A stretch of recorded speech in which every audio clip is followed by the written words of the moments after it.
I hate to start out on such a sophomoric note, but that is a literal butt crack. Easy Darwin reference is easy. Movie thinks a Breaking Bad reference will buy it some early subconscious goodwill. And you know what? Movie is right. I bought a ticket solely because Walter White was in this shit. And if you've seen this movie, you know why this is still a sin. It's a well-known Hollywood rule that you can't make a Godzilla movie without putting some generic old-timey war footage behind the opening credits. Discount InGen. Ken Watanabe is in this movie, but I'm not sure he's ever really into this movie. Character has a pocket watch that is super important to them, cliche.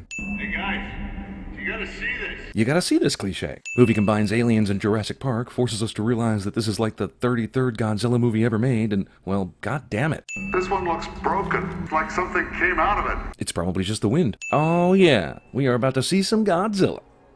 Oh, this room is an orgy of evidence that this kid plays with toys in a manner that will be aesthetically pleasing to a cinematic tracking shot. Movie lingers on a poster of primary villains as foreshadowing, but characters live in a world where creatures like this are documented fact. It's like a lingering shot of a poster depicting death and taxes. Respect and honor with all of that. That's racist. Alright, that's my man Bryan Cranston. He's the Sam Neill of this movie. He's gonna guide us all the way through to the end because he's awesome. I sure hope the filmmakers don't pull the rug out from under me on this prediction. So when we get there, don't even bother coming up. Just grab a team and go down to level 5. Death sentence. All right, let's make this quick. That is exactly what Juliette Binoche says to me in my recurring dream. Keep the doors open, my wife is still in there! Ugh. Don't do the thing because the someone is still in there, cliche. Thankfully for her in the audience, the radiation that is fast approaching her is doing so in a visible cloud-based form. Extra layer of door security arrives super late so that Joe and Sandra can say goodbye.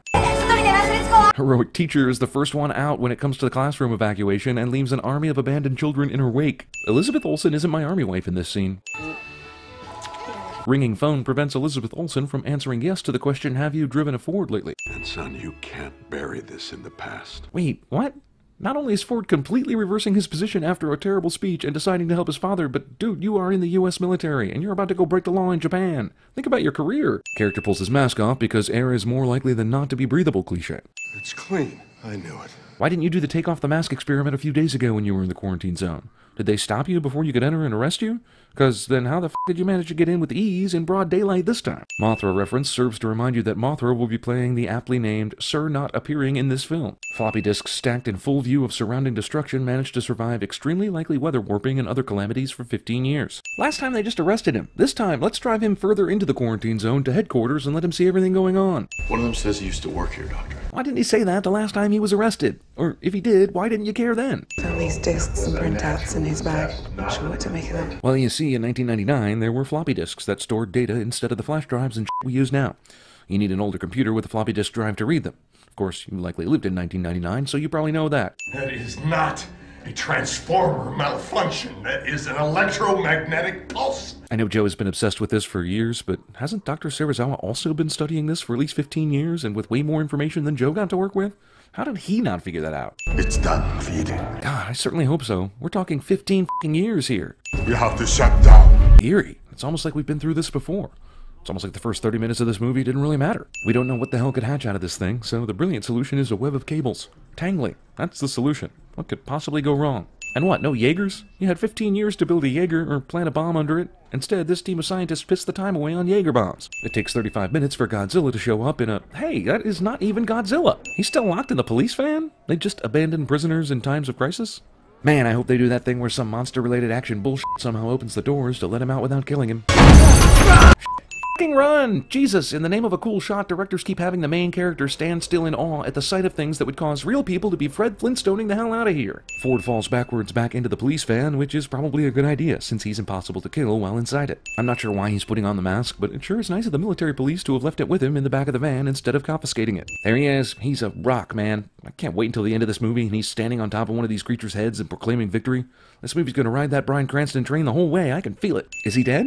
Actually, yes he is, but the movie wants to wait to reveal that for some reason, robbing us of any actual cool emotional death moment, and instead replacing it with a zipping up the body bag shot as the reveal. Because I have no f***ing idea. EMP disruption to create havoc with our radar and satellite feeds and reduce us, for the moment, to a strictly visual pursuit. Well, isn't that convenient to the runtime of this movie? Okay, movie can handle another major character actor as long as Bryan Cranston is still there at the end. What a f***ing tragic waste of Bryan Cranston. Him, an ancient alpha predator. Who only kills for sport. This historical footage contains more Godzilla than the actual movie. We call him Godzilla. Roll credits. We're monitoring all known sites, but if we don't find it soon, Then what? I don't know, Ford, maybe if you let her finish, she'd tell you. This wife who was worried sick about her maybe dead husband would not put her damn phone on vibrate. F you, movie. And I'd probably let this LG product placement go without a sin if it wasn't for that stupid-ass curved phone, in case you confused it with Honolulu, Afghanistan. Unsupervised bastard plot kid plots to bastard this movie with his lack of supervision. Movie about big lizards can't resist using a little lizard in an establishing shot cliche. No more secrets. C-Tech astronomy? It actually ends up taking 55 minutes, half the f***ing movie, before Godzilla himself even shows up. And when he finally does, you'll swear for a moment you're actually watching the 1998 Godzilla. Godzilla is polite enough to swim under the ship so that the main character doesn't die too soon, but f*** these other boats. Oh, f*** it, let's throw a dog in peril in here suddenly and randomly. People love that. Godzilla will now be the hero of this story after drowning countless Hawaiians and destroying this city. Muto waits until the lights come on to make any noises or take earth-shattering steps, because this Muto has an excellent sense of dramatic timing. Muto decides not to use its EMP when threatened this time. I mean, why bother? Movie instantly makes itself unavailable for in-flight viewing with Nightmare Airport explosion sequence. Also, main character and current main antagonist Muto and Godzilla all end up at the Hawaii airport at the same damn time, even though the Muto could fly and Ford took a ship and then a helicopter to get there. Domino explosions. Holy shit, even Liam Neeson just pissed himself. Remove 2 sins. Wait, did you just cut away from the action just as Godzilla showed up? The fuck? Movie cheaps out and puts all the good Godzilla action into a fake TV news broadcast instead of showing it to us regular style. This is what happens when you hire a guy famous for making a movie called Monsters that basically doesn't have any monsters in it, only people. This boy's been separated from his parents. This kid wanders away because Godzilla movie is more interested in generic civilian drama than actual Godzilla stuff. Also, movie suddenly turns into Minority Report. That's the weird twist they put in this Godzilla movie. So ended the saga of the bullshit kid no one ultimately cared about anyway. But thanks for adding 7 minutes of runtime, you little f***er. Plot the speed and heading of these things. Isn't that what you were just talking about? Simulations uploaded. Satellite tracking continues. Was this line supposed to go before that shit? How the f*** would on-foot soldiers discover this destroyed vault at the exact time as the helicopter is circling the mountain? I'll tell you how, because the director had an idea for a cool shot. Okay, so this asshole needs nuclear fuel to survive and now needs to mate with the other Muto, so why Vegas? Why the hell does this creature need to destroy Vegas now? There's nothing for it here, and it could just go around, right? Is there an inherent need for the Muto to just destroy cities for no reason? The Muto's been around long enough to get on the local news, but word somehow didn't travel to this casino via Twitter, cell phone calls, police warnings, screaming assholes from the street, or anything that would normally happen in a situation like this. That's what you get for gambling, you bunch of degenerates. Believe it or not, on the whole, Vegas actually still made money on this day. Also, once again, movie delights in showing us the destruction, but almost none of the action that created it. Why does he swim so slowly that slow-ass aircraft carriers can keep up with him? Is Godzilla a slacker? Current tracking models indicate that all 3 targets are converging here, San Francisco Bay. Finally! Someone's gonna take care of the homeless problem in San Francisco. Also, the Mutos want to bang and they need nuclear energy to make a child. What the f*** is in San Francisco Bay that makes this possible? Or is it just the most romantic place to do this? Yes, Doctor? Godzilla may be the answer, I believe. He's here to restore balance. Dude, you didn't even know about electromagnetic pulses before Bryan Cranston came on the scene. Now you know with certainty what Godzilla's motives are? August 6, 1945. Hiroshima shaming. It was my father's. That means you were born by August 6, 1945 then, right? Because your dad can't have died before he provided the sperm portion of you. So that makes you, in this modern set movie, a minimum of 69 years old, which is bullshit. The other possibility is that the biggest tragedy that happened to his father was that his watch stopped. This train and these weapons are headed to San Francisco! Shouting military guy is a wealth of information for the movie's primary, I guess, hero.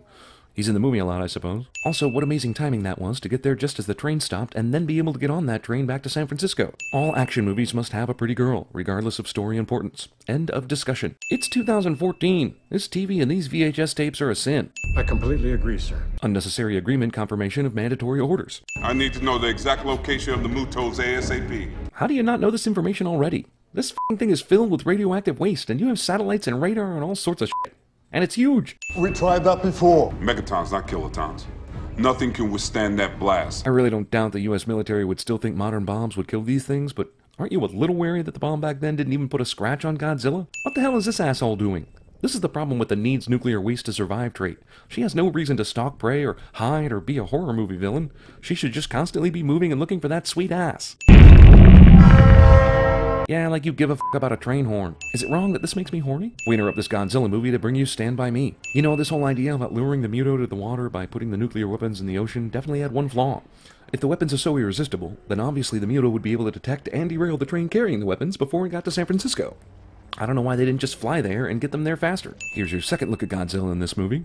Yep, he's still useless. It's gonna outrun us, sir. Godzilla lets the military tail him for half the Pacific Ocean before finally burning rubber. Unkillable character is unkillable. You gotta love that the Muto left one nuke relatively unharmed despite eating the entire train the nukes were on. Movie that went out of its way to have the protagonist have to protect a dumb kid puts the protagonist's own dumb kid on a bus so we don't have to worry about him the rest of the film.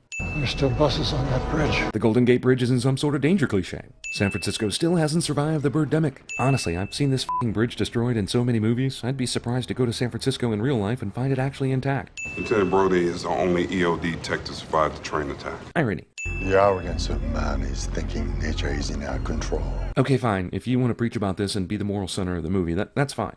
Just know that you're the dumbass who spent 15 years studying this creature and thought a bunch of cables were going to contain the thing when it hatched, had no weapons ready to kill it, and basically f***ed the Bay Area in ways the Oakland Raiders haven't even dreamed of yet. Oh look, the pretty girl's in arbitrary peril. I am 100% the opposite of surprised. Did you just cut away from the action just as it was getting going again? Goddamn, you are the spitting image of my college ex. I tell you what, music commonly associated with 2001 is a bold choice. And the following skydiving scene is worth knocking a send-off for. The snipers on the rooftop are moving into position. But why? Are bullets suddenly effective? Was there not even one moment in the writing of this movie where someone stopped and said, hey, are we having the main character and the monsters conveniently show up in the same locations too many times? Yeah, I better cut over to the boring humans and see what they're up to. I sure didn't want to see the big monsters fighting after 98 fightless minutes of movie had passed. Which one of these assholes was carrying a f***ing ladder? We have 27 mics! How has only an hour passed since they started the countdown on the bomb? Lots has happened since then. We saw Elizabeth Olsen stay hot during the preamble to the creature fight. We saw the Mutos making babies. Blush. Ford asked about his wife and kid, and FEMA was an asshole like always. They planned the skydiving attempt. The moral center of the movie preached to us the same thing we learned from Jurassic Park from Jeff Goldblum. And then Elizabeth Olsen stayed hot just before the creatures fought each other. Then the skydiving happened, and then more fighting happened that we didn't get to see because the movie's editor hates us. If that's an hour, then CinemaSins aren't assholes. Hey, why didn't Godzilla use this earlier? Just like Pacific Rim's magic sword, seems like it could have been useful before now. I'm wondering if these army guys are serious with these guns, or is this just something planted in the movie to make it appear actiony? They f***ing stole this boat. This is just some boat on the harbor that they could carry the bomb to. Nobody programmed shit into this thing's autopilot. Yeah, no, this is the same issue with Jurassic Park's T-Rex and Cloverfield's Cloverfield. You can't just have Godzilla show up silently like he's a ninja or some shit.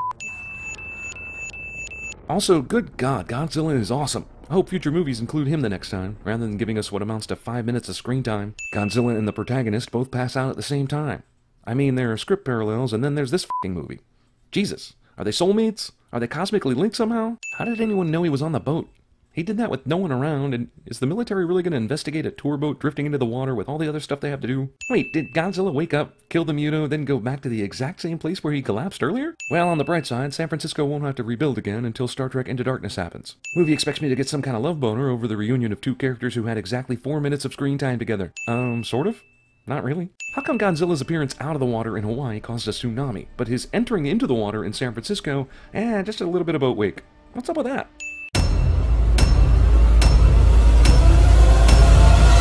And I have a right to know! I deserve answers!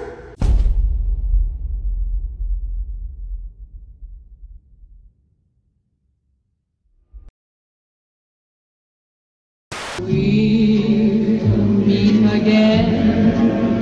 Don't know where. Don't know where.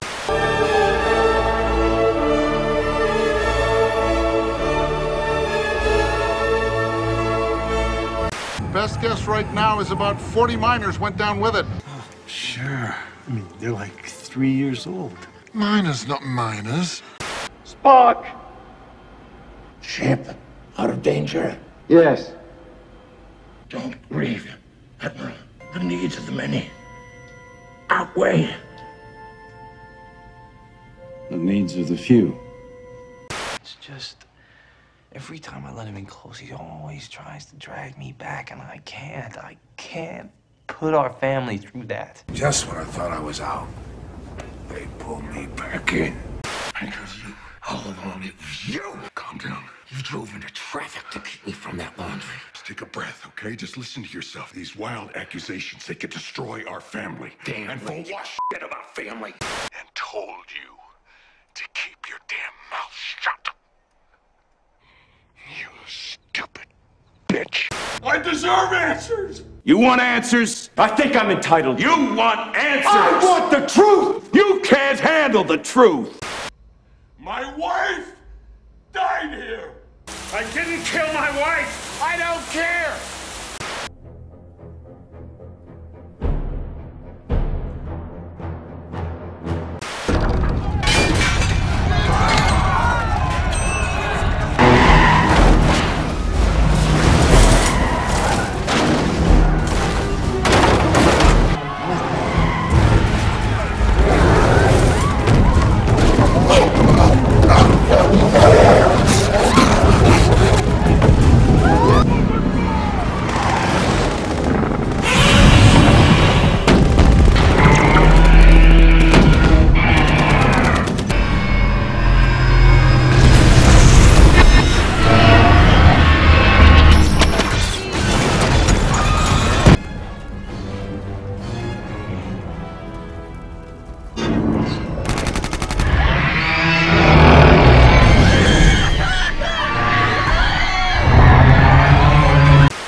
It was my father's. He hid it. In one place he knew he could hide something, his ass. 5 long years he wore this watch.